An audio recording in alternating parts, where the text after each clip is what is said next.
بسم اللہ الرحمن الرحیم الحمد للہ وکفا وسلام علی عبادہ الذین اصطفى اما بعد فاعوذ باللہ من الشیطان الرجیم بسم اللہ الرحمن الرحیم ان فی خلق السماوات والارض واختلاف اللیل والنہار والفلک التی تجری فی البحر بما ينفع الناس صدق اللہ العظیم وقال النبی صلی اللہ علیہ وسلم علیکم بقیام اللیل فإنه دأب الصالحین قبلکم او کما قال صلی اللہ علیہ وسلم۔ محترم بزرگوں، دوستوں، میرے دینی اور ایمانی بھائیوں، اللہ تبارک و تعالی نے اس پوری کائنات کو پیدا فرمایا۔ اللہ تبارک و تعالی نے اس دنیا میں بے شمار چیزیں انسانوں کی نفع رسانی کے لیے پیدا فرمائی ہیں، اور اللہ تبارک و تعالی نے اس دنیا میں اپنی قدرت کی کاریگری کے مختلف نمونے لوگوں کو دکھائے ہیں۔ سنریہم آیاتنا فی الآفاق وفی انفسہم حتی یتبین لہم انہ الحق۔ اللہ فرماتے ہیں ہم تمہیں دکھا دیں گے خود تمہاری جانوں میں بھی اور اس پوری کائنات میں بھی کیا کچھ ہم نے بنایا ہے، یہاں تک کہ ہر چیز تم پر واضح ہو جائے گی۔ اگر انسان اپنے اس چھوٹے سے جسم اور بدن پر غور کرے تو نہ جانے اللہ تبارک و تعالی کی مشینریاں کس طرح سے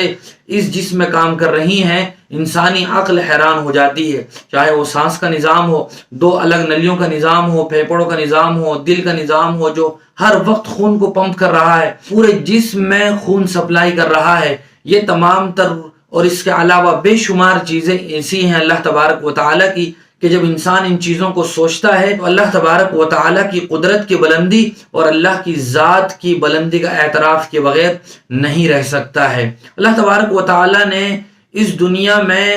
مختلف موسم بنائے ہیں۔ ہم جس خطے میں رہتے ہیں، ہندوستان کے ہم جس علاقے میں رہتے ہیں، وہاں مشہور 4 موسم ہیں۔ وہ موسم گرما ہے، موسم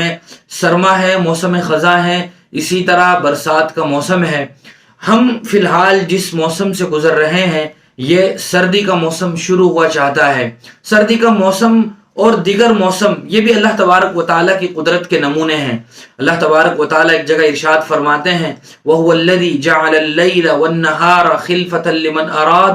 أَن يَذَّكَّرَ وَأَرَادَ شُكُورًا، کہ یہ رات اور دن کا آنا اس میں بھی تمہارے لیے اس بات کی تلقین موجود ہے کہ تم اللہ تبارک و تعالیٰ کو یاد کرو اور اللہ تبارک و تعالیٰ کا ذکر کرو۔ اسی طرح رات اور دن کے آنے میں بھی اللہ تبارک و تعالیٰ کا کتنا بڑا نظام ہے۔ اللہ فرماتے ہیں وَجَعَلْنَا اللَّيْلَ لِبَاسًا وَجَعَلْنَا النَّهَارَ مَعَاشًا، ہم نے رات کو تمہارے لیے آرام کی چیز بنایا اور ہم نے دن اس لیے بنایا تاکہ تم اس میں اپنا بزنس کرو، کاروبار کرو اور اپنے کھانے کمانے کے جو بھی لوازمات ہیں ان کو انجام دو۔ ایک جگہ اللہ تبارک و تعالیٰ فرماتے ہیں قُلْ أَرَأَيْتُمْ إِنْ جَعَلَ اللَّهُ عَلَيْكُمُ اللَّيْلَ سَرْمَدًا إِلَى يَوْمِ الْقِيَامَةِ مَنْ إِلَٰهٌ غَيْرُ اللَّهِ يَأْتِيكُمْ بِضِيَاءٍ۔ اے نبی صلی اللہ علیہ وسلم، آپ ان لوگوں سے پوچھو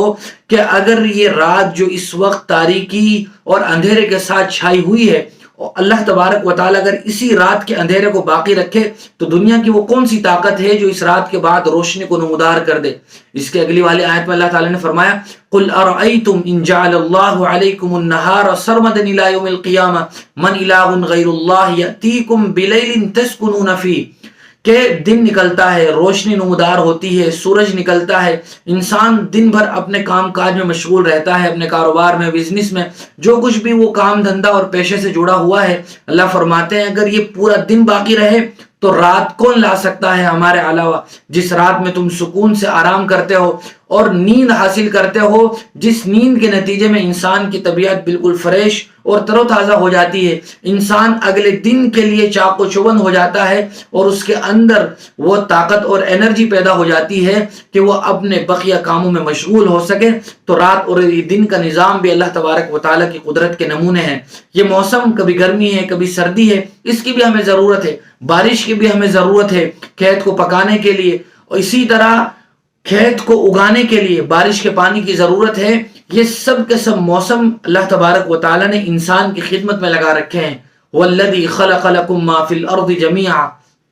اللہ فرماتے ہیں کہ یہ جو بھی کچھ ہم نے اس دنیا میں بنایا ہے وہ ہم نے تمہارے نفع کے لیے بنایا ہے، لیکن اللہ نے اس انسان کو اپنے لیے بنایا ہے کہ انسان کبھی بھی اللہ تبارک و تعالی سے غافل نہ ہو، اللہ کی قدرت کے نمونوں کو دیکھ کر اس کا ایمان تازہ ہو جائے، اس کے ایمان میں اضافہ ہو جائے۔ یہ تمام تر چیزیں اللہ تبارک و تعالیٰ نے بنیادی طور پر اسی لیے بنائی ہیں۔ وَذَكِّرْ فَإِنَّ الذِّكْرَىٰ تَنفَعُ الْمُؤْمِنِينَ، لیکن انسان ہے کہ ان نعمتوں کو استعمال کرتا ہے، اس کے باوجود بھی اللہ تبارک و تعالیٰ کی ناشکری کرتا رہتا ہے۔ اللہ کا ضابطہ ہے لئن شکرتم لازیدنکم ولئن کفرتم ان عذابی لشدید، اگر تم شکر گزاری کرو گے تو میں تمہاری نعمتوں کو بڑھا دوں گا، اور اگر تم ناقدری کرو گے تو میرا عذاب بڑا سخت ہے۔ فی الحال ہم جس موسم سے گزر رہے ہیں اور جو موسم شروع ہوا چاہتا ہے وہ موسم سرما ہے۔ موسم سرما لوگوں کے لیے اور ہمارے لیے کئی طریقوں سے بہت مفید ہے۔ موسم سرما اور سردی کے موسم کا ایک ظاہری سبب بھی ہے اور ایک باطنی سبب بھی ہے، یعنی سردی کا موسم کیوں آتا ہے۔ اگر ہم اس کو سائنٹیفک لحاظ سے دیکھیں تو اس کی وجہ یہ بیان کی جاتی ہے کہ سارا سال سورج زمین میں سفر کرتا ہے، اس فضا میں سفر کرتا ہے۔ جب سورج زمین کے قریب ہو جاتا ہے تو گرمی کا موسم ہو جاتا ہے، اور جب یہ سورج زمین سے دور چلا جاتا ہے تو سردی کا موسم ہو جاتا ہے۔ یہ تو اس کا سولر سسٹم سے جڑا ہوا اور سورج کے نظام سے جڑا ہوا ایک مسئلہ ہے، لیکن بنیادی بات جو حضور اکرم صلی اللہ علیہ وسلم کی ایک حدیث سے مفہوم ہوتی ہے وہ یہ ہے کہ جہنم سال میں 2 مرتبہ سانس لیتی ہے، ایک مرتبہ وہ سانس اندر کی طرف لیتی ہے اور ایک مرتبہ وہ باہر کی طرف لیتی ہے۔ جب سانس اندر کی طرف کھینچتی ہے تو دنیا میں سردی کا موسم ہوتا ہے یا بعض علاقوں میں ہوتا ہے، اور جب وہ سانس باہر کی طرف نکالتی ہے تو گرمی کا موسم ہوتا ہے۔ یہ اس کی باطنی وجہ ہے۔ البتہ اس کے علاوہ سردی کے موسم سے جڑی ہوئی کچھ چیزیں ایسی ہیں کہ اگر ہم ان کو مستحضر رکھیں اور ان کو ہم اپنے ذہن و دماغ میں تازہ رکھیں تو ہم اس سردی کے موسم سے بہت کچھ حاصل کر سکتے ہیں اور بہت فائدہ اٹھا سکتے ہیں۔ سب سے پہلی بات تو یہ ہے کہ سردی کا موسم یہ اللہ کی نعمت ہے، اس پر بھی ہمیں شکر خداوندی کا اظہار کرنا چاہیے، نہ یہ کہ ہم کسی موسم کو یا زمانے کو، وقت کو برا کہنا شروع ہو جائیں۔ حضور اکرم صلی اللہ علیہ وسلم نے اپنے ایک روایت میں ارشاد فرمایا ہے، حدیث قدسی ہے، لا تسبوا الدہر فإننی انا الدہر، کہ تم زمانے کو گالی مت دیا کرو، اور زمانہ کیا ہے؟ یہ وقت ہے، موسم ہے۔ جب آدمی موسم کو، وقت کو برا بھلا کہتا ہے، بعض لوگوں کو کہتے سنا گیا، وہ کہتے ہیں کہ وقت بڑا خراب چل رہا ہے، زمانہ بہت خراب چل رہا ہے۔ موسم سرما کو یہ کہتے ہیں لوگ کہ سردی کا موسم نہ ہو تو اچھا ہے، سارا سال گرمی ہی رہے۔ یہ سب کا سب نظام خداوندی کے تحت چلتا ہے۔ کوئی چیز اللہ تبارک و تعالیٰ کے حکم کے بغیر اس کائنات میں نہیں حرکت کر سکتی۔ ما تسقط من ورقۃ الا يعلمها، کہ درخت کا پتا بھی اللہ تبارک و تعالیٰ کی اجازت کے بغیر، اللہ کے حکم کے بغیر نہ ہل سکتا ہے اور نہ گر سکتا ہے، نہ بارش کا قطرہ گر سکتا ہے۔ یہ سب اللہ کے نظام کے تحت ہوتا ہے، اور جب جیسا لوگوں کے لیے مفید ہوتا ہے اللہ تبارک و تعالیٰ ویسا انتظام فرماتے ہیں۔ لہذا ہمیں موسم سرما کو، سردی کے اس سیزن کو بھی کسی بھی لحاظ سے برا نہیں کہنا چاہیے۔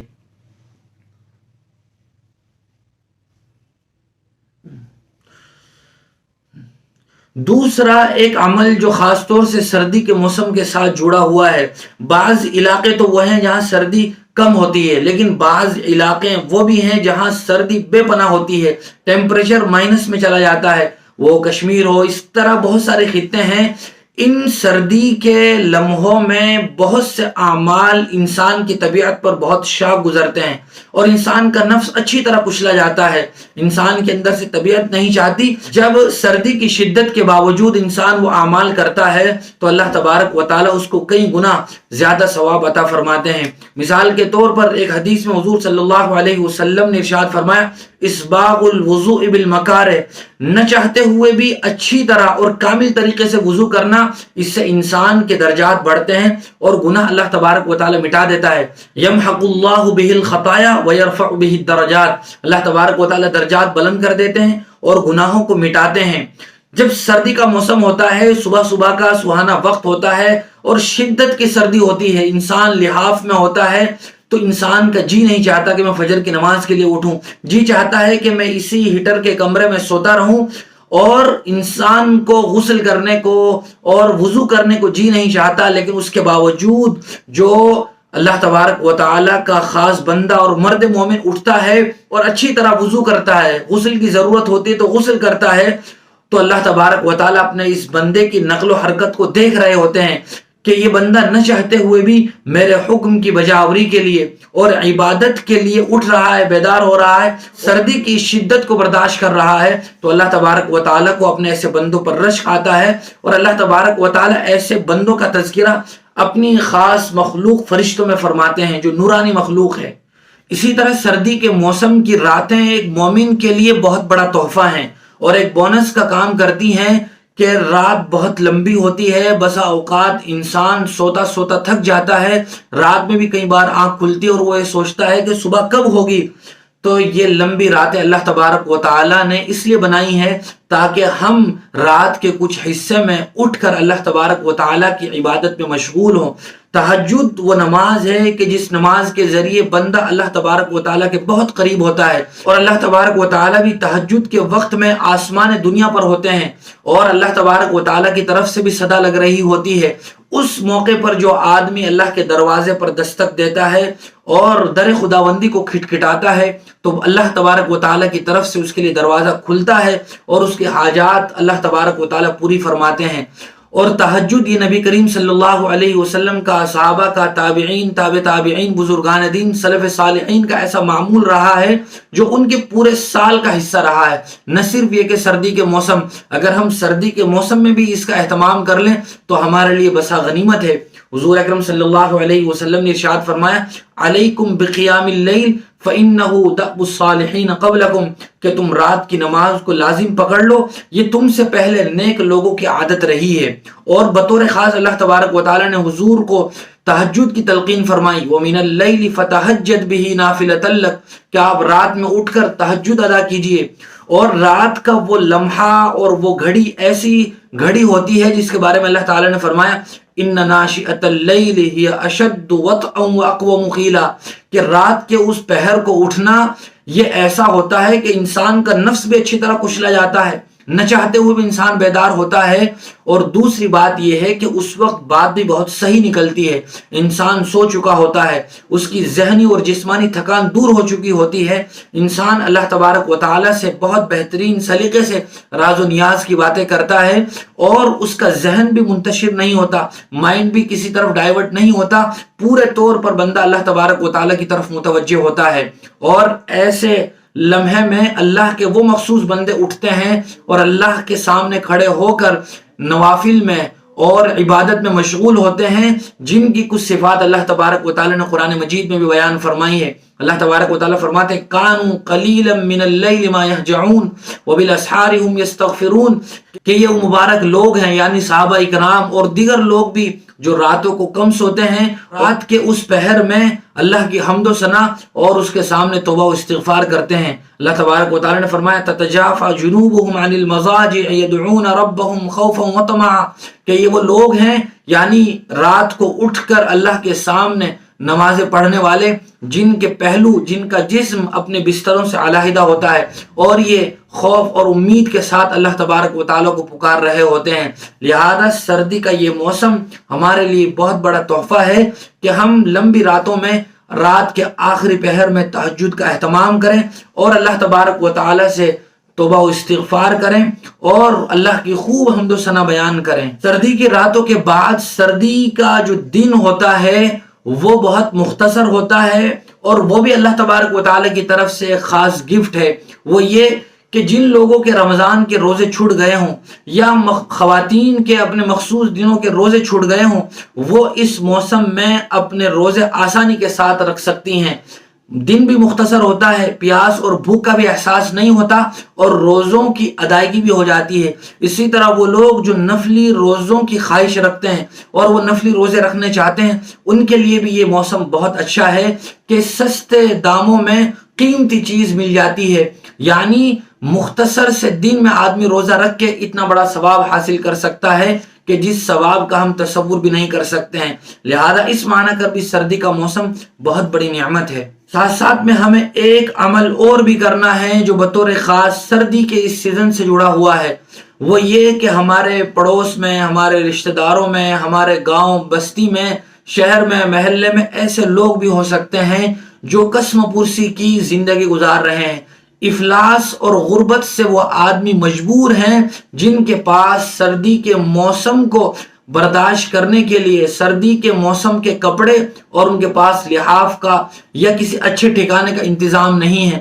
تو جن کو اللہ تبارک و تعالی نے مال دیا ہے یا جس کو جو بھی کچھ اللہ تبارک و تعالی نے عطا کیا ہے، وہ اس میں سے کچھ نہ کچھ حصہ اگر ایسے بندوں کی مدد کے لیے خرچ کرے اور ایسے بندوں کا اسے احساس ہو جائے، ایسے غریب لوگوں پر وہ ترس کھا کر ان کی مدد، ان کی ہیلپ اور تعاون کرے، تو یہ بھی انسان کے نامہ اعمال میں بڑھوتری کا ذریعہ ہوگا، اور اللہ تبارک و تعالی ایسے لوگوں کی دعائیں ایسے لوگوں کے حق میں قبول فرماتے ہیں